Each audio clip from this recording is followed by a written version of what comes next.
What's going on, everybody? ChromeOnRust here. Finally get to look at a Barbarian build that is not a Leapquake build, because the Raekor set on the PTR is actually pretty good. The Raekor set, you need 5 pieces of it. The other mandatory piece pretty much now is going to be Vile Wards. Just like Lutzocks you want with your Earthquake set, or Might of the Earth set, you're going to want Vile Wards with the Raekor's set. If you don't have it, you're still going to be able to use a build like this, but the bonus that the Vile Wards are going to give you is Furious Charge is going to be able to deal an additional amount of damage, and it's going to increase for every enemy hit while channeling. I went ahead and used my Furious Charge before and seen over a 1 million crit, just because I hit a tremendously big group of monsters.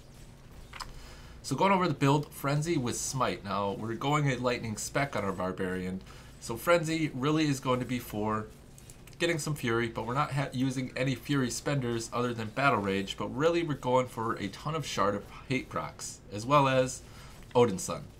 So Frenzy is really there. As you see on my Odin's Son, I do have life per hit. Life per hit has been buffed a tremendous amount on the PTR. It's probably going to stay pretty similar to this. I wouldn't see them really decreasing it. It doesn't seem like it's overpowered. It actually seems like it's doing something for you now, instead of life on hit just kind of really being there. Battle Rage with Bloodshed. Pretty much Vile Wards and Battle Rage are going to be like your two main staples for a Raekor set build. Battle Rage with Bloodshed, crit hits are going to cause an explosion of blood, dealing 20% of the damage done to all other nearby enemies. So when I got over that 1 million crit, that means it's going to be doing 20 million crits to the mobs around them. Battle Rage, tremendously good, especially when you get into higher difficulties. Now I was using Ignore Pain with Contempt for Weak. It's going to instantly heal you for 35% of your maximum life while you activate Ignore Pain. It's really nice to have an additional health potion button. It's basically what this is doing for you. In addition, when you hit it, you're taking a ton of less damage. Now to help that out, we are using the Pride of Cassius, which is going to be able to increase the duration from 4 to 6 seconds. Ignore Pain's really great ability. Furious Charge. Whenever you're using Furious Charge, whatever particular element that you're going to want to select that particular rune. So if we're going fire, we go Battering Ram. If we're going physical, we go Merciless Assault or Stamina. Cold Rush if we're cold, obviously, and then Lightning if you're lightning. So you always want to select the appropriate element, or else you're not going to be getting the bonus from your elemental damage. Warcry with Impunity, just a little bit of increased survivability. Wrath of the Berserker with Striding Giant. Now, this is like a tier 31 Barbarian build. Striding Giant you're going to be able to use up until that point. Once I got to 32, I think Striding Giant would be fine, but once I started to get to 33, 34, if you're going to be using Wrath of Berserker, the damage that you're going to be needing to clear the monsters, I think you're going to be needing to use Insanity. So taking this build too much further than tier 31, I don't think you're really going to be able to do without a little bit of tweaking and tuning, or if you just get really lucky and you spawn a ton of monsters in your rift that you're doing. Now for the passives, Superstition, Tough as Nails, just really staples for when you want to go for more survivability. Wrath of Berserker, Berserker's Rage, you deal an additional 25% damage while at maximum Fury. As I said, our only Fury spender is going to be Battle Rage with Bloodshed. We're going to be having max Fury pretty much always. Ruthless, whenever mobs are below 30% health, you yourself are going to be doing an additional 30% or 40% damage. It's pretty good. If I were using more abilities, if I were using something like, obviously I probably wouldn't be using Earthquake with this build, but if I were using like Call of the Ancients and Wrath of Berserker, at that point I'd probably be wanting to go with Boonable Kathos. Now the reason that I'm not actually running Call the Ancients with Together as One, which would reduce our damage taken by 50%. It's got a 10-second longer duration. You're not going to be gaining the bonuses of crit chance, attack speed, dodge, and movement speed. Call the Ancients lasting 10 seconds longer has been pretty good, but the Ancients, when you get above tier 30, they just get wrecked. They're pretty much dead instantaneously. Now there is a legendary gem out now that is going to be able to, once you reach level 50, your pets are not going to die. It's going to increase the crit chance of your pets, as well as once you hit level 50, your pets are not going to be able to die.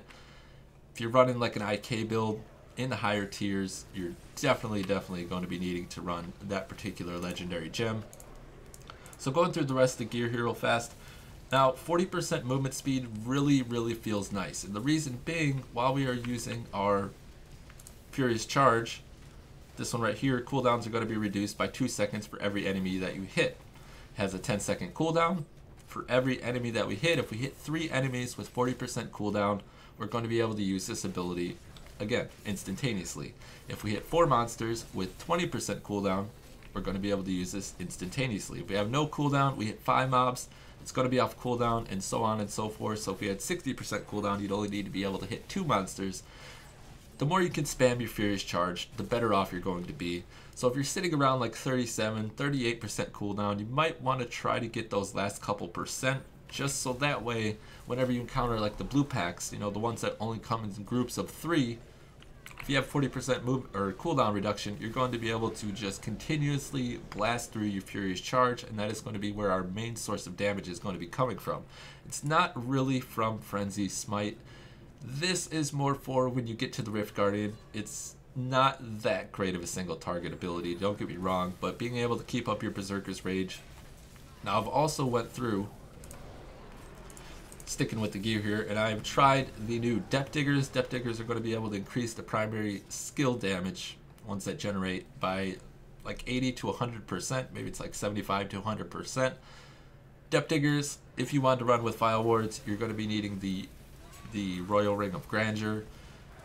Take it off the Stone of Jordan or take it off the Unity Ring, not really too much of an option. It is something that you could go ahead and try. I did myself. I actually tried without Vile Wards, used the Raekor shoulders, and then tried using Depth Diggers. Still, Vile Wards are pretty much crushing, even when I'm using something like Frenzy, and I'm going for the Shard of Hate procs. It's just not that great. Now, the legendary gem that I am using, I went ahead and I used to have legendary gems in each 3 of my slots, in the amulet and the 2 rings. The one that I stuck with that's going to be the best for this build, I feel at this point, without leveling them up to any certain amount, because once you get to level rank 50 and all that with your legendary gems, things are going to be changing. Gems that were really amazing, maybe really amazing, and gems that were just kind of okay, maybe bumped up to par on where you're actually going to be able to use it with your particular build. Now the one that comes to mind right offhand, if I could find it here, is going to be the one that increases your attack speed, if I could find it, by 2% for every enemy that you hit.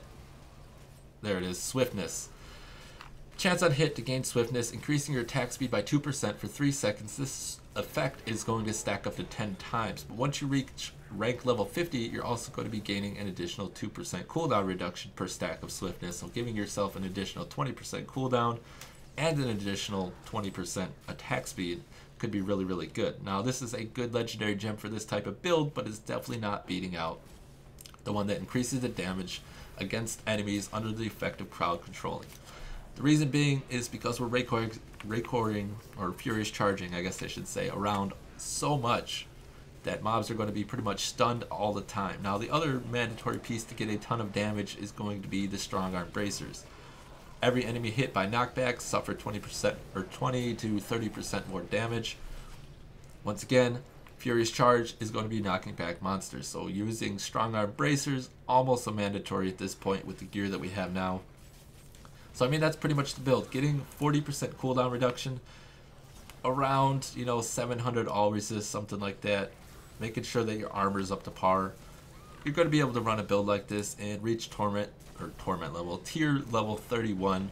That's what I was able to achieve with this particular build. Now, the last thing I do want to go over is going to be the Paragon points and then the follower. Now, the Paragon points, capping out your movement speed, pretty much mandatory always. With this particular build, faster movement speed is going to be faster animations for your Furious Charge. So running a cap, pretty much mandatory. Strength, just for increased damage, a little bit of survivability. Still preferring cooldown reduction, just so that way you don't have to get too many slots on your gear with cooldown. Crit chance, I'm lower on crit than I am on crit hit damage. Attack speed, I tried going with attack speed because, as I said, it is going to be able to increase your animation, but attack speed really wasn't that great. I was still getting a lot more damage out of crit chance and critical hit damage. Armor, all resist first, then armor, and then life percent. If you're low on life, or if you have a ton of life, you know, life regeneration is going to be pretty good. Utility, going for life on hit first, then area damage. Then you could actually say that going for gold find over resource cost reduction is something that you could do, because as I said, battle rage is going to be the only thing that's costing us. So if you need more gold, probably going for gold find actually before resource cost reduction is going to be the way to go with this particular build. Now the follower, last one that I want to talk about, is actually pretty clutch in this type of build when you're reaching higher tiers. I've been preferring to use the Enchantress for more additional damage. Now Templar is going to be great for survivability. We could say that the Scoundrel is going to be good for crowd control, and then the Enchantress is going to be great for damage when you equip a Furnace on them. So anytime that your Enchantress deals some damage, it's going to have a chance to deal 8% of the target's current health as fire damage. Now the one thing that is going to be affecting the damage on this weapon is actually going to be increased damage against elites. So running with a Unity Ring, a Stone of Jordan, and then the Hellcons, whatever that is, picking up one of these, basically anything that's going to be able to increase your damage against elites is going to increase the damage that the Furnace proc does. So getting a ton of attack speed, as much elite damage as you possibly can is going to be the way to go. Now we will go through the particular skills. Before I was using Charm. It's not really that great once you reach the higher tiers. It's okay, but you're crowd controlling things so much with this particular build. Actually going with like something like Forceful Push is going to be better. Now this is going to knock back enemies and sometimes, you know, make it a little bit annoying, but if I had to choose, I would be going with Forceful Push. It's going to be proccing your strong arm bracers for you. Now, Missile Ward buffs your Enchantress, reducing damage taken from ranged attacks or reducing damage taken from melee attacks. If you do the one that reduces damage from melee attacks, it is going to be slowing the monsters as well. So it's kind of whichever one you need more. Erosion, this is going to be proccing things like your Furnace. So running with Erosion is pretty good. The other one, if you want some crowd control, that is something you can go for. Now the last one here, I was actually running with Mass Control, allowed by bulb of magical energy that hexes enemies in an area into chickens for 5 seconds. It's pretty good.